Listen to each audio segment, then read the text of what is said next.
Looking to make a baby blanket or an Afghan, and you've tried the crocheting, you've tried the knitting? Hey, I have an idea. Let's weave a blanket. I will show you how.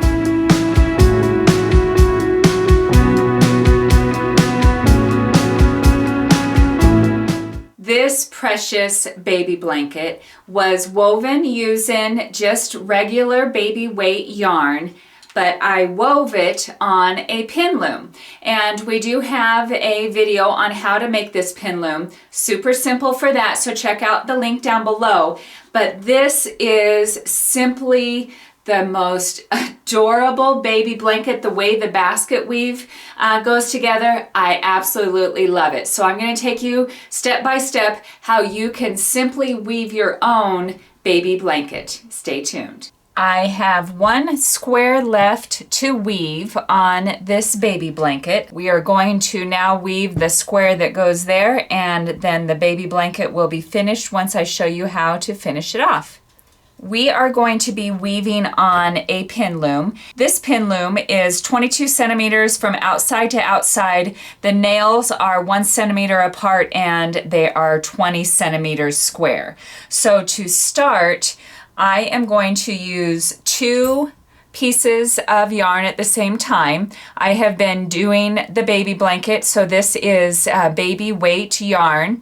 So to start with, you need to do a slip knot, and I wrap it around my index finger and my thumb, give it a twist and pull up your yarn. But this time you're going to keep pulling and pulling and pulling. It's not the same as if you're going to be putting it on a crochet hook. And you are going to put it on the second nail in from that end and the second nail end from this end. Pull it tight. So now you have 4 strings on that nail. So the goal of this is, as you are warping your loom, every one has to have 4 strings, and that'll help you try to figure out your rhythm. So again, I have 2 at the same time. I am going to go on to the next nail. So on the side that is facing you, you will have string in between each nail. On the side that is away from you, there will be no string between the nail. So we go around the nail, we come back down, and again now we have 4 strings. We go around to the third nail, and here is that string that I was talking about. So there will be a string in between each one. Go up to the third, come back down, and continue with it pretty tight.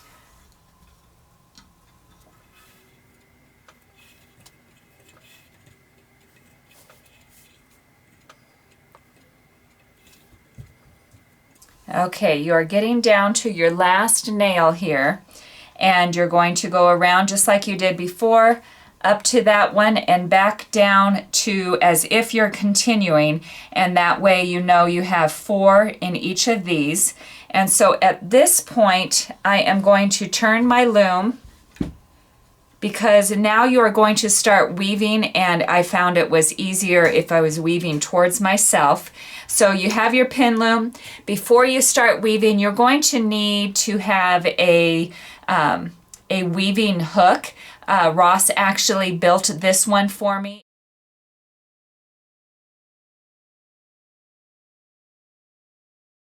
The weaving hook that we use is one that Ross actually made for me out of a metal hanger.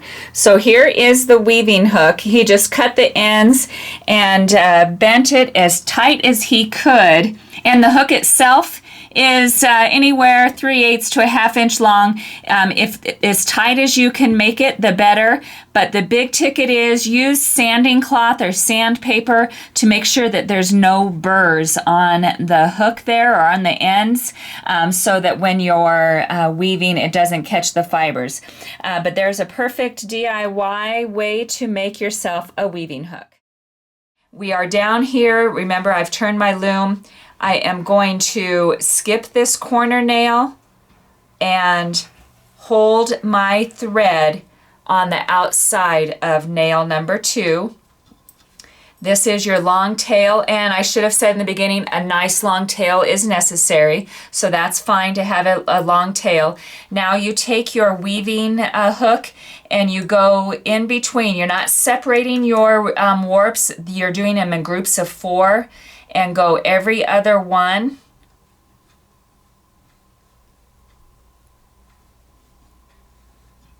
And the reason I like this hook that Ross built is it's nice and firm. It bends, but it's pretty firm.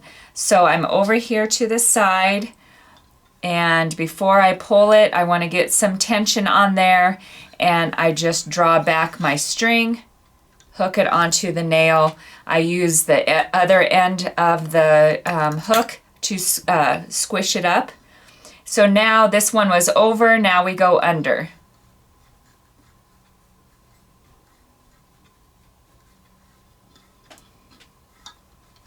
And we are going to go around this outside nail and pull it back. So turn your hook so it's nice and flat and go around nail number 2. So we are nail number 2 on each side.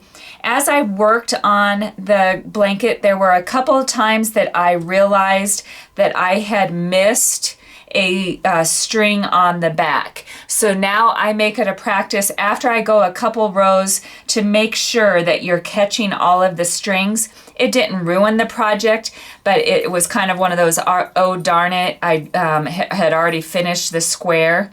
These 4 warps are beautiful when they're laying nice and flat. You'll see the basket weave pattern is actually stunning. When you get down here, these 4, they kind of get twisted up. And I don't know if it would really make a big difference in the project, but what I did at this point, I would take a crochet hook and I would just go down the center and make sure that those are not twisted. I have 1 nail left, and I've been double checking. It looks like all of my strings are behaving and they're all included where they need to be. So for the last row, it is a little tiny bit tighter, but not a big deal. So go ahead and continue your up, down, up, down. And you are not going to be doing anything with these corner nails. You are dealing only with the second nail in. So there's the second nail in, nice and tight. So at this point, you pick one thread that you want to use to do your joining. And to me, honestly, this is my last square, so I have to pick the one that I have enough thread left of, and so I know that I have enough green to continue the project. So cut your other one, a good 4 or 5 inches, and just put that one aside. And so then for the one that you selected, wrap it around this 5 times. If you're doing a square that you're not going to be joining, you can wrap it 4 times, but I'm going to be joining this to a blanket, and so it needs to be 5 times. So that was 4, and here is 5. And just give that a generous cut. And that was only for measuring. That does not stick there permanently, so that was just your form of measuring. And so now at this point, you need this long thread to go to the back side. So just take a crochet hook, and you are going to be wanting to pay attention to the size of crochet hook because we will be crocheting an edge on this. So something that matches the weight of your yarn. This one is an H and it made a nice look. I wouldn't want to do a really big bulky one, and also I wouldn't want to do a tiny one. I have the little tail off to the side and the green is to the back. Okay, so to start with, take your crochet hook, stick it in the warping underneath that first nail, and draw up the green from the back. So just grab your yarn and draw it up so you just have one loop on your hook right now. Go to the corner, so you're in between the yarn and the wood, and so you go in the corner and draw up your green, give it a little twist, and pull it through one loop on your hook. Now turn your project, and I'm working counterclockwise. So put it in the warping of your next one. Draw up the thread from the back, twist your hook just a little bit, and draw it through. This stitch needs to be nice and loose. Don't make a really tight stitch, make it nice and loose. So when I go into the next one, I'm making sure that I have some play on that loop there. And then I have found that I like to put one in each corner. So again, I'm going to split the yarn to make sure that I'm on the far side of the yarn, and in between the wood, go down in the corner and do a stitch there as well, keeping it nice and loose, and continue around. So I'm going to go ahead and continue and show you what we do at the end. Finishing the last edging stitch, and go to the same warping you started in and put the stitch there, and then I slip stitch in the corner.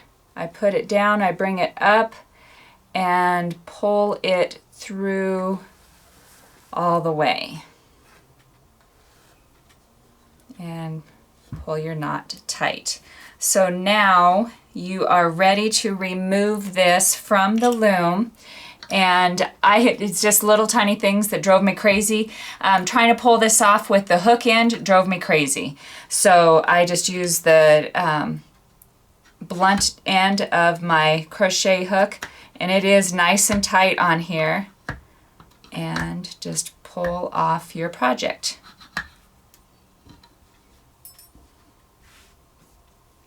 Okay, this is the tail we started with. Here is the one that we snipped off, and then here is our finishing edge. So at this point, if you are going to leave this as a standalone, you pull out your stitching to hide your loops. But we are going to continue and finish my baby blanket. So this is a great corner to show you on, because there's a lot of little tricks that you need to know to do this. There's a lot of tails here, which is perfect. Don't cut your tails as you are stitching this project. Leave them there. So here is the one that we finished. Here is our long tail. So I am going to lay it in here because my long tail is now going to crochet here and here to attach the square in there. And this is a super fast process. So you take your hook, you line up your corner loop here and your corner loop here, and you are just slip stitching the two together. So I draw through both, and I'm left with one on the hook. I go to my next loop on the one that we just finished on the green, and I go into the next loop on the purple, and I pull through all the loops on the hook. Go to the third one, and the third one there, and pull through all of the loops on the hook. This is a very loose stitch as well. Don't be pulling this one tight. So we'll go through the next loop, pull through all three, I should say pull through all five. So right now there are 5 stitches on the hook. Okay, good. There has been a couple different times that this has happened. This is really 2 different loops, because we started our starting knot and we brought it down. So this side of the loop that we started with goes to your first one and pull it all through. And then this last loop goes to the other half of that. I was hoping that that would be the case to show you, because it kind of confused me on what I had done wrong. And so there. So that is side number 1. I'm going to turn my blanket. Nope, this is my green. Get my tails out of the way. I'm going to slip stitch 1 in the middle just so that I have my yarn going over to the other side. And now I'm going to continue. Here's loop number 1 and loop number 1, and draw it up.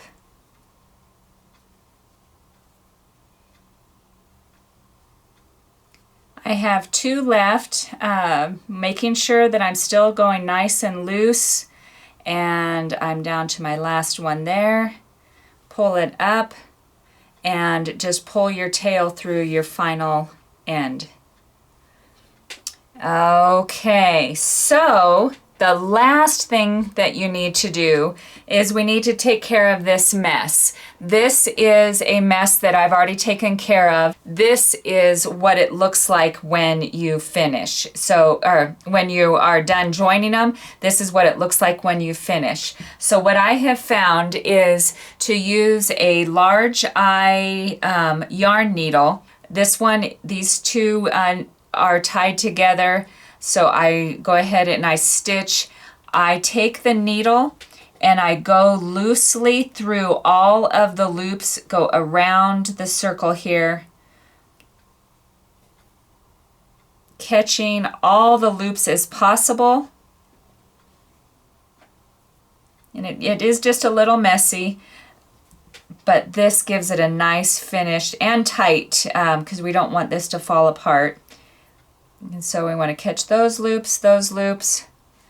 There we are. I'm almost back to the start. And I continue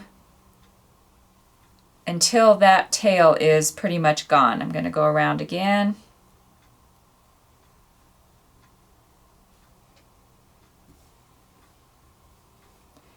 And pull it a little tight.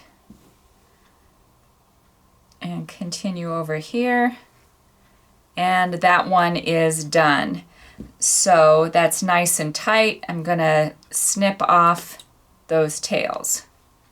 So I'm just going to continue that process until all of my tails are taken care of. On the tails on the outside here, this one is the one that we had snipped off, so it definitely needs to be back stitched in so we don't lose it. So just take your needle and make sure that that gets wove back down into your pattern. Okay, I have my threads trimmed. At this point, if you want to, you can stretch out your stitching to the edge to get rid of the loops. That's totally your preference. So just by pulling that, you can make it a nice even stitch.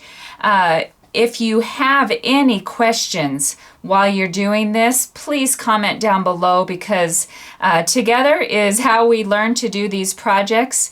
And but as always, thank you so much for watching DIY on the House, and check back for more videos.